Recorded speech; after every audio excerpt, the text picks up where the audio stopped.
پہلی بات یہ کہ روزہ رکھیں، دوسری بات یہ کہ قرآن پاک کی تلاوت کریں، اور روزہ رکھیں تو روزے کے سارے حسن سمیت اسے رکھیں۔ نبی پاک نے فرمایا رمضان غمخاری کا مہینہ ہے، غمخاری کریں۔ ہمارے زمانے میں دو قسم کی تکلیفیں ہیں، ایک تو غریب آدمی، اس کا حال یہ ہے کہ وہ مانگتے ہی گزارا کرنا چاہتا ہے، اس نے ہاتھ یوں کر لیا ہے تو اب اس کا یوں ہونے کو تیار نہیں۔ ضرورت اگر کسی آدمی کو کسی دروازے پہ لے جاتی ہے تو برا نہیں، لیکن سوال کا اپنے اوپر دروازہ کھول لینا یہ ٹھیک نہیں۔ فاقہ کشی پیدا کریں، حوصلہ پیدا کریں، تھوڑے پہ گزارا کرنا سیکھیں۔ غریبوں کو بھی اجازت نہیں کہ وہ نکل کھڑے ہوں میدان میں مانگنے کے لیے، ٹولیاں نکلتی ہیں رمضان میں، جتھے نکلتے ہیں خیرات کٹھی کرنے والے۔ بچیں، میرے نبی پاک صلی اللہ علیہ وسلم نے فرمایا جس نے بغیر ضرورت کے سوال کیا جب قیامت کے دن آئے گا تو اس کے چہرے کے اوپر گوشت نہیں ہوگا، صرف ڈھانچہ ہی ہوگا۔ اتنی بھیانک صورت میں آئے، بغیر اشد ضرورت کے سوال نہ کر، کبھی سوال نہ کر۔ اور امیروں سے گزارش ہے کہ رمضان ہمدردی کا مہینہ ہے، ہمدردی کریں تو سامنے والے کی عزت کا بھی خیال کریں۔ یہ بات درست ہے کہ غریب سیاڑا نہیں ہوتا، اس لیے کہ جس کی جیب میں پیسے نہیں ہوتے بھائی اسے عقل بھی نہیں ہوتی، جس کے گھر کار نہیں ہوتی اسے چلانے کا طریقہ، جس کے گھر اوون نہیں ہوتا اسے چلانے کا طریقہ بھی نہیں آتا، جس کے گھر میں چیزیں ہوتی ہیں اسے چلانا بھی آ جاتا ہے، جدے گھر دانے اور کملے بھی اس کے سیانے ہو جاتے ہیں۔ تو چودھری صاحب، سیٹھ صاحب، نواب صاحب آٹا تقسیم کرتے ہیں، کھڑے ہو کے فوٹو کھچاتے ہیں، فیس بک پہ دیتے ہیں، اور ایک آٹے کا تھیلا اور 10 اخباروں میں فوٹو۔ اللہ سے ڈریں، رمضان ہمدردی کا مہینہ، ہمدردی کا، غریب کو دیں تو اس کی عزت کو رسوا نہ کریں۔ میرے نبی پاک علیہ السلام کے صحابی حضرت عبداللہ ابن عمر رضی اللہ تعالیٰ عنہ ڈھونڈ کے لاتے تھے مسکینوں کو، ڈھونڈ کے، اور جب لاتے تھے تو اپنے دسترخوان پر بٹھا کر اپنے ساتھ افطاری کرایا کرتے تھے، اور پھر فرمایا اللہ تعالیٰ نے لن تنالوا البر حتی تنفقوا مما تحبون، اللہ کے راستے میں وہ چیز دینی ہے جو تمہیں زیادہ پیاری ہو۔ کون سی چیز جو تمہیں؟ میں تھوڑا سا بے باک ہوں، بعض دوستوں کے ساتھ، سب کے ساتھ نہیں۔ ایک دوست مدرسے میں گھی دینے آئے ایک دفعہ، تو وہ والا گھی دے گئے جو سب سے سستا تھا، تو میں نے کہا مجھے دیانتداری سے بچائے، آپ یہی کھاتے ہیں گھر میں؟ کہنے لگے نہیں۔ تو میں نے کہا پھر ہم نے بچے مارنے کے لیے تو نہیں نہ رکھے ہوئے، کیا وہ والا گھی اللہ کے راستے میں پیاری چیز دے رہی ہے نا، اس لیے گلے گلے نوٹ لوگ مسجد کے گلے میں ڈال جاتے ہیں، پھٹے ہوئے ڈال جاتے ہیں، کہتے ہیں جوڑ لیں گے مولوی صاحب۔ اور خدا کے بندے پیاری چیز دینی تھی تو نے، اور تو نے اس کا ترجمہ الٹ کر لیا ہے۔ سمجھ لیں رمضان المبارک میں کسی غریب کی مدد کرنی ہے تو ساتھ اس کی عزت بھی کرنی ہے۔ نبی پاک علیہ السلام کے دروازے پہ جب سے، یہ جملہ ایک ہے لیکن بڑا قیمتی ہے، صحابہ کہتے ہیں جب ہم دروازہ رسول پہ جاتے تھے خیرات بھی ملتی تھی اور عزت بھی ملتی تھی۔ خود بھیک دے خود ہی کہیں منگتے کا بھلا ہو، خیرات بھی ملتی تھی اور عزت بھی ملتی تھی۔ نبی پاک ساتھ عزت بھی دیتے تھے، مسکین کو غریب کو دیں اور خیر خائی کریں۔ جوتے بیچنے والے جوتوں کے ریٹ سستے کریں، کپڑا بیچنے والے کپڑے کا ریٹ، درزی صاحب بھی ریٹ سستا کریں، دکاندار بھی چیزوں کا ریٹ، حکیم صاحب پیسے کم لیں، ڈاکٹر پیسے کم کریں، حکومت نرخوں میں کمی کرے، اور یہ کام اجتماعی طور پہ کریں۔ میرے نبی پاک نے فرمایا رمضان غمخاری کا مہینہ ہے، اس میں غمخاری کرنی ہے، دوسرے کا خیال کریں، احسان کریں، قربانی کریں۔ یہاں ہر چیز کا ریٹ بڑھ جاتا ہے رمضان شریف میں، ہر آدمی کہتا ہے میرا سیزن آ گیا ہے، توجہ بڑھائیں، خیال کریں، غمخاری کا مہینہ ہے۔ اور پھر آپ لوگوں سے یہ بھی گزارش ہے کہ رمضان المبارک کا جب مہینہ آئے تو جس آدمی کے ساتھ نیکی کرنی ہے وقت پہ کریں۔ کسی غریب کو پیسے دینے ہیں، کپڑے دینے ہیں تو یکم رمضان کو دیں۔ میں اکثر دوستوں سے پوچھتا ہوں، میں کہتا ہوں قاری صاحب نو جوڑا کدو دیندے ہو؟ کہندے ستیویں والے دن۔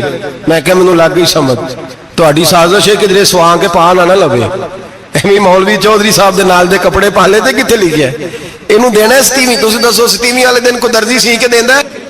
انہوں 3 گنا بھی پیسے دئیے تو کہندہ جیڑے باقی نے انہاں دے نہیں بٹن پہ لگ دے میرے کو، کتھوں جوڑا سیکھ؟ تو کس دن دیتے ہو قاری صاحب کو؟ کیا مقصد ہے؟ پہننے کے لیے دے رہے ہو یا اس لیے دے رہے ہو کہ نہ پہن سکے؟ تو بھائی آپ جب کسی کو کوئی چیز دیں گے تو کب دیں گے؟ جب وہ استعمال کر سکے۔ غریب کو لوگ فطرانہ دینے جاتے ہیں عید سے 1 دن پہلے، تو کیا کرے گا اس کا وہ؟ نہ تو کپڑے خرید سکا نہ روٹی لا سکا، بلکہ میرے حضرت صاحب فرماتے ہیں رمضان سے پہلے دے دو، رمضان کی نیت کر کے رمضان سے 1-2 دن پہلے دے دو، اللہ رمضان جتنا ثواب ہی عطا فرمائے گا۔ رمضان سے پہلے دو جس کو کچھ ہے دن، قبل از وقت تیاری کرو۔ اور میرے قبلہ صاحب فرمایا کرتے اپنے کپڑے بعد میں، غریب کے بچوں کے کپڑے پہلے، اپنے گھر کی ضروریات بعد میں، غریبوں کی ضروریات، اس لیے کہ اللہ پاک نے ان کا رزق بھی ہمارے گھر بھیج دیا ہے، ہماری ڈیوٹی لگائی ہے کہ تم نے بانٹنا، بانٹنے والے بنو۔ اور یہ ذہن بنائے کہ پتہ نہیں کس کا حصہ تھا جو اللہ نے میرے گھر بھیجا، یہ ذہن بنا کے بانٹ۔ اور جس کو دینے جائیں، ہاں آپ کو اجازت ہے تھوڑا بہت پتہ کرنے کی، لیکن تھوڑا بہت تفتیش کرنے کی اجازت، بال کی کھال اتارنے کی اجازت۔ میں نے دیکھا ہے لوگ غریبوں کا انٹرویو لیتے ہیں، تیرا تو فلانا کمانے والا نہیں، تیرا تو فلاں بچہ، او بھائی بہت سارے غریب ایسے ہیں، بڑے ہیں جو کمانے کی کوشش کرتے ہیں لیکن ان کا سبب نہیں بنتا۔ ہاں ہے ایسے لوگ جو سعودی عرب چلے گئے ہیں، کہتے ہیں تیرا تو فلاں باہر نہیں گیا ہے، لیکن سارے سعودی عرب جانے والے بھی مال کمانے کی طاقت نہیں رکھتے، کئی وہاں بھی بیٹھ کے بیچارے قرضوں میں الجھے ہوئے ہیں، وہاں والوں کے ظلم کا شکار ہے، بہت ساری آزمائشوں میں۔ تو تفتیش کرتا ہے۔ میرے امام شافعی کا ایک جملہ اگر آپ کو یاد رہ گیا تو بات بن جائے گی۔ امام شافعی رحمت اللہ، بلکہ حضرت غوث اعظم جیلانی کے پاس وہ بات آپ کو زیادہ فائدہ دے گی۔ حضرت غوث اعظم جیلانی کو ان کا ایک مرید سمجھانے لگ گیا، کہنے لگا حضرت جی آپ سب کو ہی دیتے رہتے ہیں، ہر بندہ مستحق نہیں ہوتا، ذرا ٹٹول کے دیا کریں۔ تو غوث اعظم جیلانی فرمانے لگے بھائی مجھے تو لگتا ہے تو بھی ان چیزوں کا مستحق نہیں تھا جو اللہ نے تجھے عطا کر دی ہے، پہلے تو بتا تو مستحق تھا، تجھے اپنی حیثیت اوقات کا پتہ ہے جو اللہ نے تجھے دے دی ہے، طاقت تھی، کوالٹی تھی تیرے اندر، وہ صلاحیت تھی، رب نے تو نہیں تیری تفتیش کی کہ تو قابل ہے کہ نہیں، تو اللہ کے بندوں کی تفتیش کرتا پڑتا ہے۔ امام شافعی فرمایا کرتے، امام شافعی فرماتے رب تجھے پرکھ کے نہیں دیتا، ٹٹول کے نہیں دیتا، رسوا کر کے نہیں دیتا، تو غریبوں کے ساتھ یہ سارا ظلم کیوں کرتا ہے؟ بس پتہ چل گیا وہ ضرورت مند ہے تو دے، اس لیے کہ اجر تجھے غریب نے نہیں دینا، اجر اللہ نے دینا ہے، اور اللہ اجر عمل پہ نہیں دیتا، اللہ تو نیت پہ اجر عطا فرماتا ہے۔ تو نیت دیکھ تیری کس طرح کی، تو میرے بھائی غریب کو دے، قبل از وقت دے۔ رمضان مبارک میں چوتھا کام، بات آخری اور چوتھا کام سنیں، رمضان میں دین سیکھیں۔ شیطان قید ہوتا ہے زیادہ سے زیادہ، اور جب آدمیوں کا پیٹ خالی ہوتا ہے نا تو ذہن جو ہوتا ہے نا وہ بھی اس کا فریش ہوتا ہے، اس میں کوشش کریں دین سیکھنے کی۔ میرے نبی کریم صلی اللہ علیہ وسلم نے اس دین کو علم کا دین قرار دیا ہے، شعور کا دین قرار دیا ہے، فہم کا دین قرار دیا۔ نبی پاک صلی اللہ علیہ وسلم نے فرمایا ایک عبادت کرنے والا عشاء کے بعد کھڑا ہو اور فجر تک نماز پڑھتا رہے، ایک عالم دین عشاء پڑھ کے سو جائے، اٹھ کے فجر پڑھ لے، تو وہ 70 عبادت کرنے والوں کا درجہ زیادہ نہیں، عالم کا درجہ پھر بھی زیادہ ہے، اس عالم دین کا درجہ زیادہ ہے، اس لیے کہ وہ لوگوں کو آگاہی دیتا ہے، شعور بخشتا ہے۔ یہ دین جو ہے یہ، اور نبی پاک صلی اللہ علیہ وسلم نے فرمایا عبادت کرنے والے پر عالم کا درجہ اتنا ہی زیادہ ہے جتنا میرا درجہ اپنے غلاموں پر زیادہ ہے۔ عالم کو حضور نے اتنا بڑا مقام دیا، دین سیکھیں، شعور حاصل کریں، یہ فقاہت کا دین ہے، شعور حاصل کرنے کا دین ہے۔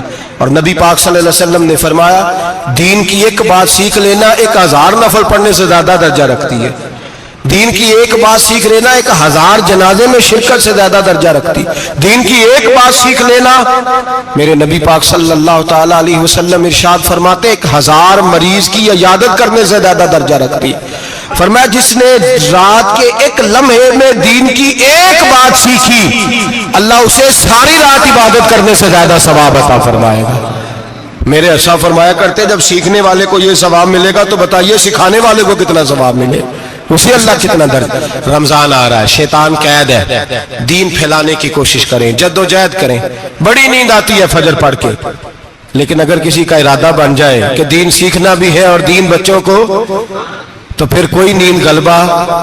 ایک مثال ایک عالم نے سمجھائی، کوئی بزرگ تھے درویش عالم، ان کے پاس ایک عورت آئی، کہنے لگی میں بچوں کو سویرے بڑا جگاتی ہوں، بچے جاگتے نہیں نماز کے لیے،